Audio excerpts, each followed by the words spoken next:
Abimelech's conspiracy.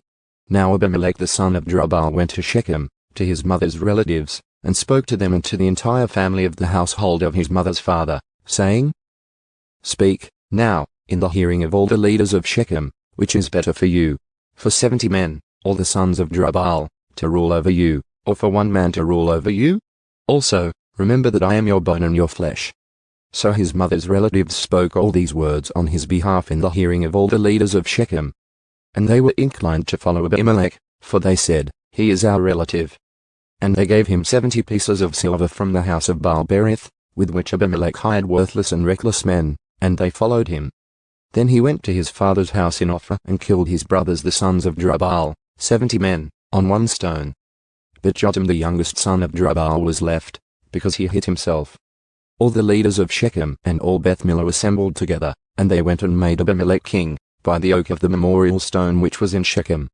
Now when they told Jotham, he went and stood on the top of Mount Gerizim, and raised his voice and called out. And he said to them, Listen to me, you leaders of Shechem, that God may listen to you. Once the trees went to anoint a king over them, and they said to the olive tree, Reign over us. But the olive tree said to them, Shall I give up my fatness with which God and mankind are honored, and go to wave over the trees? Then the trees said to the fig tree, You, come, reign over us.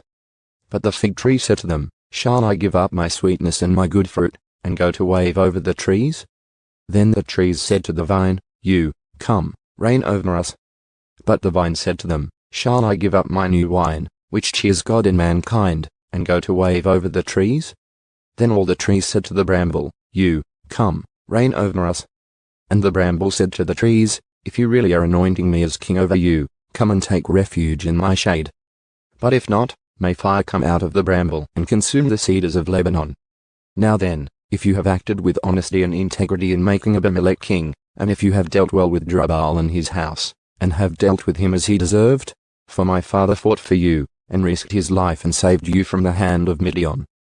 But in fact you have risen against my father's house today and have killed his sons, 70 men, on 1 stone, and have made Abimelech, the son of his female slave, king over the leaders of Shechem, because he is your relative.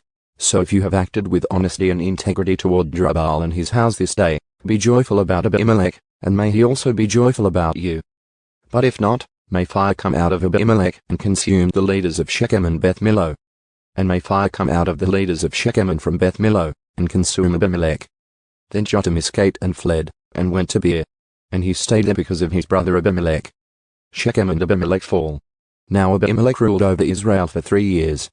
Then God sent an evil spirit between Abimelech and the leaders of Shechem. And the leaders of Shechem dealt treacherously with Abimelech, so that the violence done to the 70 sons of Jerubbaal would come, and the responsibility for their blood would be placed on their brother Abimelech, who killed them, and on the leaders of Shechem, who encouraged him to kill his brothers. The leaders of Shechem set up men in ambush against him on the tops of the mountains, and they robbed everyone who would pass by them on the road. And it was reported to Abimelech. Now Gaal the son of Ebed came with his relatives, and crossed over into Shechem, and the leaders of Shechem trusted him. So they went out to the field and gathered the grapes of their vineyards and trampled them, and held a festival. And they went into the house of their God, and ate and drank and cursed Abimelech. Then Gaal the son of Ebed said, Who is Abimelech, and who is Shechem, that we should serve him? Is he not the son of Jerubbaal, and is Zebul not his governor? Serve the men of Hamad the father of Shechem. But why should we serve him? If only this people were under my authority, then I would do away with Abimelech. And he said to Abimelech, Enlarge your army and come out. When Zebul the leader of the city heard the words of Gaal the son of Ebed, his anger burned. So using deception, he successfully sent messengers to Abimelech, saying, Behold, Gaal the son of Ebed and his relatives have come to Shechem. And behold, they are stirring up the city against you. So now, arise by night, you and the people who are with you, and lie in wait in the field. Then in the morning, as soon as the sun is up, you shall rise early and attack the city. And behold, when he and the people who are with him come out against you, you shall do to them whatever you can. So Abimelech and all the people who were with him got up at night, and lay in wait against Shechem, in 4 units. Now Gaal the son of Ebed went out and stood at the entrance of the city gate. And Abimelech and the people who were with him arose from the ambush. When Gaal saw the people, he said to Zebul, Look, people are coming down from the tops of the mountains. But Zebul said to him, You are seeing the shadow of the mountains as if they were people. And Gaal spoke yet again and said, Look, people are coming down from the highest part of the land, and one unit is coming by way of the diviner's oak. Then Zebul said to him, Where then is your boasting with which you said, Who is Abimelech that we should serve him? Is this not the people whom you rejected? Go out now and fight them. So Gaal went out in the sight of the leaders of Shechem and fought Abimelech. But Abimelech chased him, and he fled from him. And many fell wounded up to the entrance of the gate. Then Abimelech stayed in Ramah, but Zebul drove out Gaal and his relatives so that they could not stay in Shechem.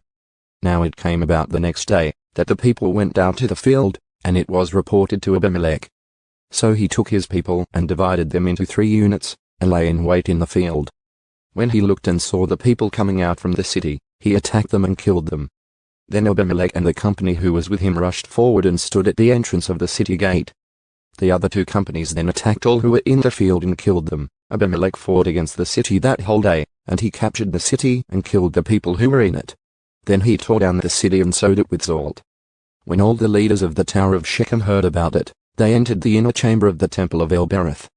And it was reported to Abimelech that all the leaders of the tower of Shechem were gathered together. So Abimelech went up to Mount Zalmon, he and all the people who were with him. And Abimelech took an axe in his hand and cut down a branch from the trees, and lifted it and put it on his shoulder. Then he said to the people who were with him, What you saw me do, hurry and you likewise. So all the people also cut down, each one, his branch and followed Abimelech, and put them on top of the inner chamber and set the inner chamber on fire over those inside, so that all the people of the tower of Shechem also died, about 1,000 men and women.